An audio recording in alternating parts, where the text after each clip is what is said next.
Hello and welcome to News Now on TV360. I am Thelma Okuru. The corruption trial of the former spokesperson of the People's Democratic Party, Olisa Metuh, has begun at the Federal High Court in Abuja.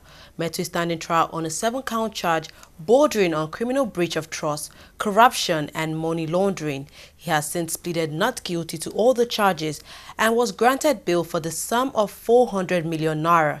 At a resumed hearing on Monday, the Judge Justice Okun Abang directed the Economic and Financial Crimes Commission EFCC to open its case against the defendants.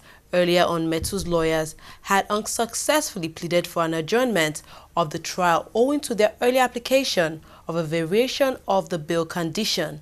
The judge, however, deferred the application for bail variation till January 27th. A federal high court in Abuja will on January 29th rule on the bail application by the leader of the indigenous people of Biafra, Nnamdi Kanu. Kanu had last week pleaded not guilty to charges of treasonable felony filed against him before Justice John Soho by the Department of State Services. At the hearing on Monday, Kanu's counsel told the court that the offense for which he was standing trial was a bailable one.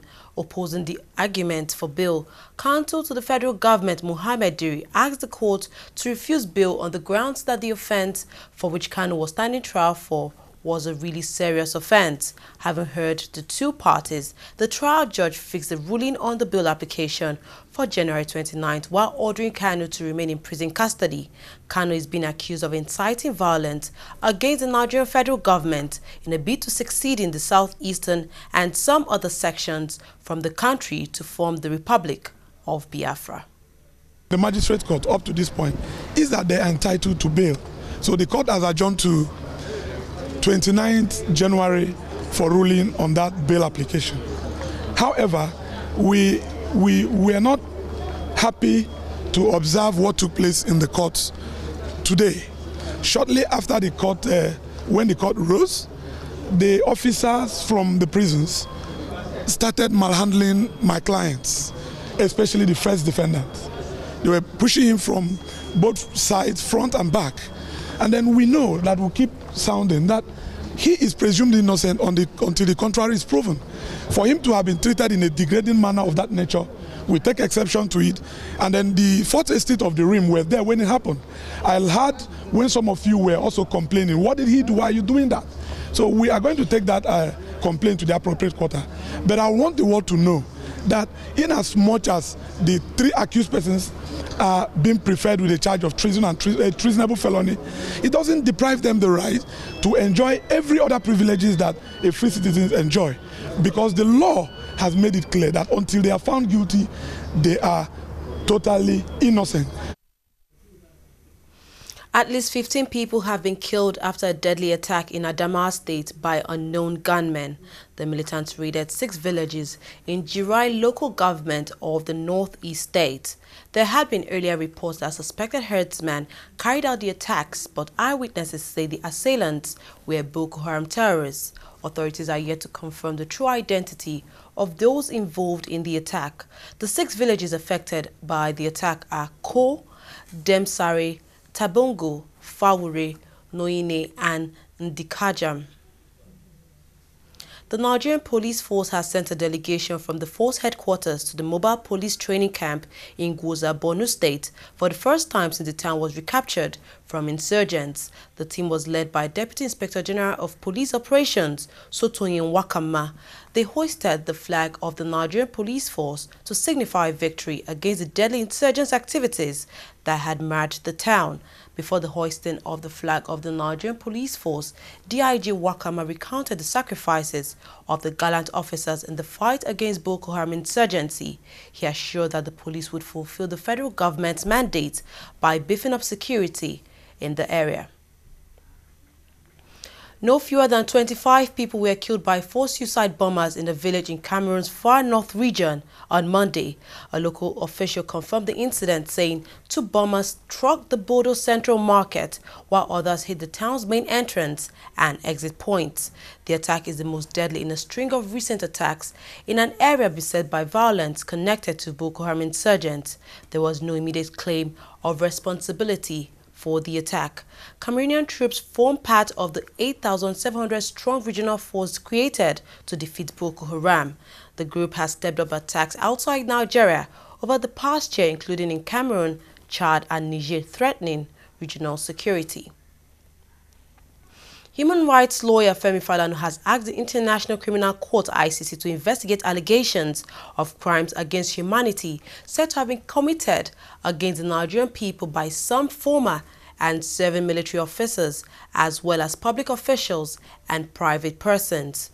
In a petition sent to the prosecutor of the ICC, Fatal Ben Sauda, Falana alerted that on account of the deliberate refusal of the former military authorities to provide weapons for the armed forces involved in combat operations, the insurgents have killed about 25,000 soldiers and civilians, including children, and displaced over 2 million people.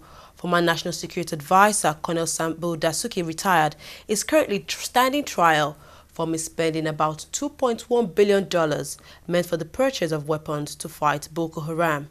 He has since denied any wrongdoing. Nigeria's Minister of Information and Culture, Lai Mohammed, says the U.S. recent commendation of President Muhammadu Buhari's war against corruption shows his administration is indeed winning that war. Mohammed, speaking to media executives in Lagos, hailed the U.S. endorsement of its anti-corruption fight, calling it an incentive to continue with the battle that must be won for the Nigerian people to achieve sustainable growth. John Kerry, U.S. Secretary of State, speaking at Davos, Switzerland, at the annual World Economic Forum, lauded the president, saying his anti-corruption war was a step in the right direction. Kerry related how money meant to buy arms for Nigerian soldiers to combat Boko Haram was stolen by public officials, and how the Buhari administration was making moves to prosecute such persons. Nigerians living in Gauteng province of South Africa have protested the alleged killing of a 34-year-old man identified as Timothy Chinedu by the South African police. According to them, Chinedu was allegedly suffocated to death by the police after his arrest over the weekend. Chinedu is a native of Isialambano local government area of Imo State. The South African police is alleging that he died after ingesting drugs, but a Nigerian who witnessed the entire incident says the report is untrue. Nigeria's Consul General to South Africa, Uche Ajulu Okeke, said the mission had received the report of the killing of the Nigerian. She said the mission would investigate the incident. The Nigeria Labour Congress (NLC) has condemned the renewed blowing up of major oil and gas pipelines by suspected militants in the Niger Delta region. NLC President Ayuba Waba said the issue was one of national security and should not be taken lightly. According to him, oil and gas pipeline vandalism will contribute largely to the air and water pollution of the region and reduce the revenue base of the country. Following that incident, President Muhammadu Buhari has vowed to crack down on oil thieves who have vandalized pipelines in the Niger Delta region.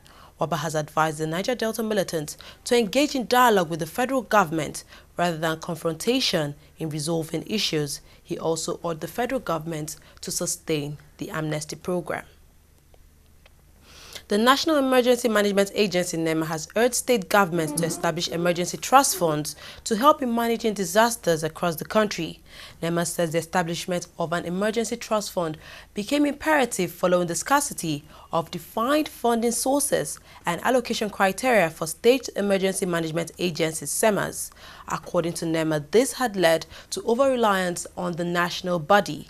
The trust fund, they argued, is to be funded with 1% of internally generated revenue and 1% of monthly allocation from the federation account to the states through appropriate legislations. We'll take a short break now. When we come back, we'll look at more stories. Please stay tuned.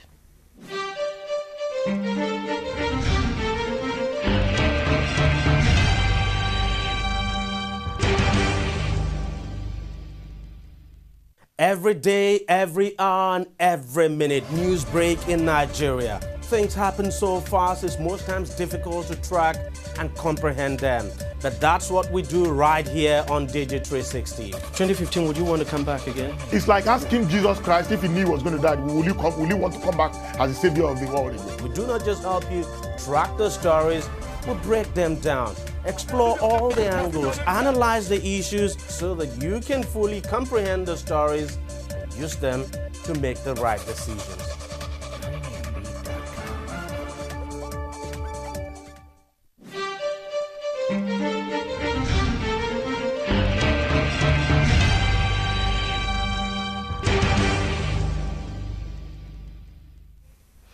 Welcome back. You are watching TV360 News Now. The Lagos Chamber of Commerce and Industry has called for the regulation of the Nigeria foreign exchange market.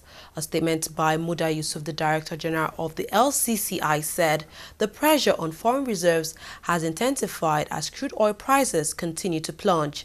However, the quality of monetary and fiscal policy responses could have a considerable moderating effect on the impact of this negative outlook on the economy, the investors and the citizens. While acknowledging steps taken by the CBN to manage the current conditions, LCCI said the foreign exchange market is still characterized by considerable uncertainty, which drives speculative activities and impacts negatively on investors' confidence. According to the LCCI, in order to ensure a deep forex market, foreign exchange from the following sources should be allowed to be freely traded in the autonomous market: diaspora remittances, export proceeds, forex sales by foreign investors and multinational companies, forex sales by donor agencies and other NGOs. Oil prices fell 4% on Monday as Iraq announced record-high oil production, feeding into a heavily oversupplied market. This wipes out much of the gains made in one of the biggest ever daily rallies last week. Brent crude was down 93 cents at $31.25 a barrel, while U.S. crude traded at $1.02 lower at $31.17 a barrel. Indonesia's OPEC governor said that support among member countries for taking steps to prop up crude oil prices is slim, with only one OPEC country supporting an emergency meeting over the matter.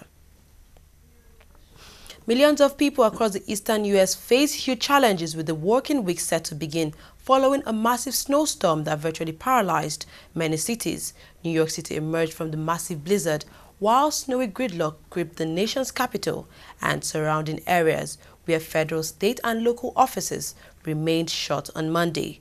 Near-record snowfall swept from the capital to New York, with at least 29 deaths reported since Friday. Nearly 12,000 flights had to be cancelled over the weekend. A cold snap sweeping across East Asia has killed at least 85 people in Taiwan and stranded 60,000 tourists in South Korea. Taiwan media reported deaths from hypothermia and cardiac diseases following a sudden drop in temperature over the weekend.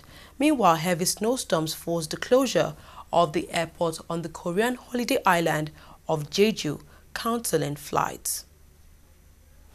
Moving on to sports now, sportswear giant Adidas is set to end its 11-year sponsorship deal with the International All Athletics Federation (IAAF) due to the corruption scandal that has rocked athletics' top governing body. The German sportswear company signed an agreement with the IAAF in 2008, but the BBC reported that the ongoing scandal has prompted Adidas to inform the IAAF that it will be pulling out of that deal. According to reports, Adidas considers the accusations of corruption within the organization a breach of the agreement with the IAAF. The body has been rocked by a doping and corruption scandal in recent weeks after revelations from the World Anti-Doping Agency revealed that IAAF officials helped some athletes cover up doping offences. Manchester United manager Louis van Gaal has admitted failing the supporters of the Red Devils as the club continues to underachieve in the Premier League. Defeat to Southampton on Saturday left the former Premier League champions 5 points behind fourth-place Tottenham and 10 points behind leaders Leicester City. Van Gaal, who was booed by United fans after the club's 6th defeat of the season, has now admitted that he has failed the club's fans with their performance this season. The Dutchman has, however, insisted he's working hard to turn his side's season around and urged the fans to stick with the team. That's all we can take on news now. Thank you very much for joining us. I am Thelma Okoro.